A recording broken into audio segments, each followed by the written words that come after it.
ایک گستاخ نے کہا آقا کے والدین ایمان والے نہیں، الیاذ باللہ۔ ہاں، مجھے مدینہ المنورہ میں اسی بنیاد پر گرفتار کیا گیا تھا۔ مدینہ المنورہ کے ایک جیل میں کہا گیا لکھ کر دو، سائن کرو، پھر تمہیں جیل سے آزاد کیا جائے گا۔ الیاذ باللہ کاغذ پر لکھا ہوا کیا تھا؟ سیدہ آمنہ کو الیاذ باللہ غیر مسلم لکھا ہوا تھا۔ میں نے کہا نہیں۔ میں نے کہا کیا کر لو گے؟ کہا پھانسی دیں گے۔ میں نے کہا ہم رقص کرتے ہوئے سولی چڑھ جائیں گے۔ اور کیا چاہیے؟ ہماری تو تمنا ہی یہی ہے، ہماری تو آرزو یہی ہے کہ بقیع مل جائے، جنت البقیع مل جائے، وہاں شہادت مل جائے۔ اور کیا چاہیے؟ اور کیا چاہیے؟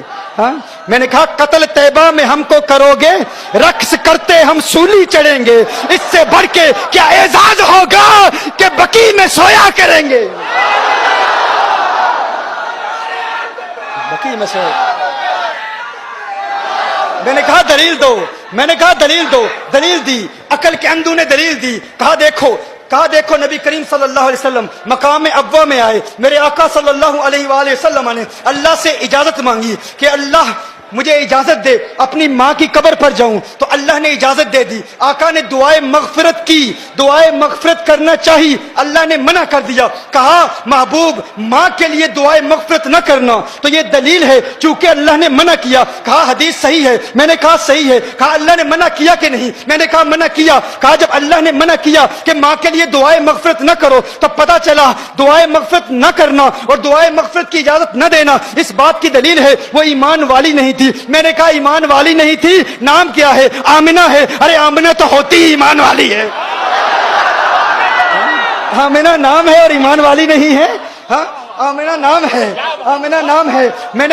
میں نے کہا بتاؤ۔ اب میں اس کی گرامیٹیکل ریزنز پر بات نہیں کرتا۔ میں نے کہا تم دلیل دیتے ہو کہ صحیح دلیل ہے، صحیح حدیث ہے کہ اللہ نے اجازت نہیں دی۔ میں نے کہا قرآن میں اللہ ارشاد فرماتا ہے لا تقم علی قبرہ، اللہ قرآن میں فرماتا ہے غیر مسلموں کی قبر پر جانا منع ہے، حرام ہے، ناجائز ہے۔ قرآن میں ہے نا۔ اب یہ اقتداء النص سے ثابت کروں گا، دیکھیے گا، آپ توجہ فرمائیے گا۔ اللہ نے ارشاد فرمایا نا قبر پر نہ جاؤ۔ کس کی قبر پر جانا منع ہے؟ غیر مسلم کی قبر پر جانا منع ہے۔ اللہ نے حکم فرمایا لا تقم، نہیں ہے، لا تقم نہیں جانا۔ تو میں نے کہا اللہ نے منع فرمایا نا کہ غیر مسلم کی قبر پر نہ جاؤ، کیا تم مانتے ہو کہ اللہ نے جانے کی اجازت دے دی؟ اللہ نے جانے کی اجازت دے دی۔ تم سمجھتے ہو یہ تمہاری دلیل ہے، یہ تمہاری نہیں، یہ ہماری دلیل ہے۔ یہ کس کی دلیل ہے؟ یہ ہماری دلیل ہے۔ تم کیا کہا گیا کہ سیدتنا آمنہ رضی اللہ تعالی عنہا کے متعلق کہ اللہ جل وعلا نے نبی کریم صلی اللہ علیہ وسلم کو منع فرمایا کہ ان کے لیے دعائے مغفرت نہ کی جائے۔ تو میں نے کہا تھا کہ اقتداء النص سے یہ ثابت ہے کہ قرآن کریم کی یہی آیت یہ ہماری دلیل ہے، تمہاری دلیل نہیں ہے۔ ہماری دلیل کیسے ہے؟ اللہ نے ارشاد فرمایا کہ غیر مسلم کی قبر پر نہ جاؤ۔ یہ میں آپ کو یاد دلا رہا ہوں، مدینہ المنورہ میں گستاخوں سے جو میرا مناظرہ ہوا تھا اس میں ہم نے جواب کیا دیا تھا؟ انہوں نے کہا کہ اللہ نے دعائے مغفرت کی اجازت نہیں دی۔ تو دعائے مغفرت کی اجازت اس لیے نہیں دی کہ الیاذ باللہ سیدہ مؤمنہ نہیں تھی۔ تو میں نے کہا کیا قبر پر جانے کی اجازت دی کہ نہیں؟ کہا دی۔ تو میں نے کہا قرآن کہتا ہے کافر کی قبر پر نہ جاؤ، تو قبر پر جانے کی اجازت دے دی، یہی اس بات کی دلیل ہے کہ وہ مومنہ ہے۔ یہی اس بات کی دلیل ہے وہ مومنہ ہے۔ کہا پھر دعائے مغفرت کی اجازت کیوں نہیں دی؟ یہ کیوں فرمایا کہ مغفرت کی دعا نہ کرو؟ تو اس کا جواب سماعت فرما لیں۔ مغفرت کی دعا کس کے لیے کی جاتی ہے؟ بخشے ہوں کے لیے بخشش کی دعائیں نہیں کی جاتی۔ بخشے ہوں کے لیے بخشش کی دعا نہیں کی جاتی۔ دیکھیے کبھی آپ کہتے ہو یا اللہ غوث اعظم کو بخش دے، کیا الیاذ باللہ کوئی ایسا کہتا ہے؟ یا اللہ خواجہ غریب نواز کو جنت عطا فرما، معاف کر دے؟ کوئی نہیں کہتا۔ ہر شخص کہتا ہے کہ وہ چونکہ بخشے ہوئے ہیں تو بخشے ہوں کے لیے بخشش کی دعا نہیں مانگی جاتی۔ کیا الیاذ باللہ کوئی کسی نبی کے لیے کہہ سکتا ہے اے اللہ عیسیٰ علیہ السلام کی مغفرت فرما، موسیٰ علیہ السلام کی مغفرت فرما؟ نہیں۔ قانون کیا ہے؟ بخشے ہوں کے لیے بخشش کی دعا نہیں کی جاتی۔ دیکھیے جب آپ نماز جنازہ پڑھتے ہیں بالغ کے لیے کیا دعا پڑھتے ہیں؟ اللہم اغفر لحینا ومیتنا، دعائے مغفرت کرتے ہیں نا.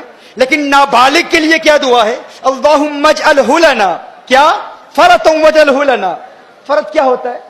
آپ کہتے ہیں میرے اللہ یہ جو بچہ مجھ سے پہلے چلا گیا ہے، یا اللہ یہ مجھ سے پہلے جائے اور میرے لیے شفاعت کا اہتمام کرے. کیا؟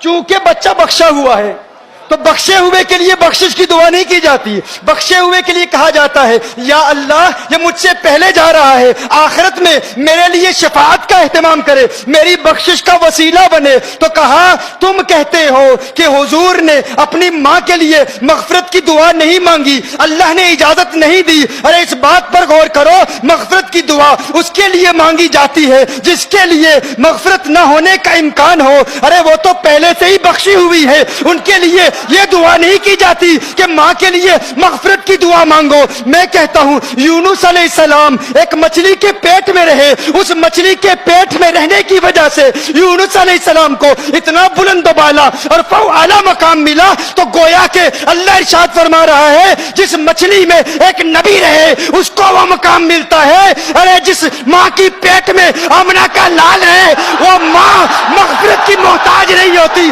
اس کے لیے مغفرت کی دعا نہیں مانگی جاتی، اس کے وسیلے سے امت کے لیے مغفرت کی دعائیں مانگی جاتی ہیں.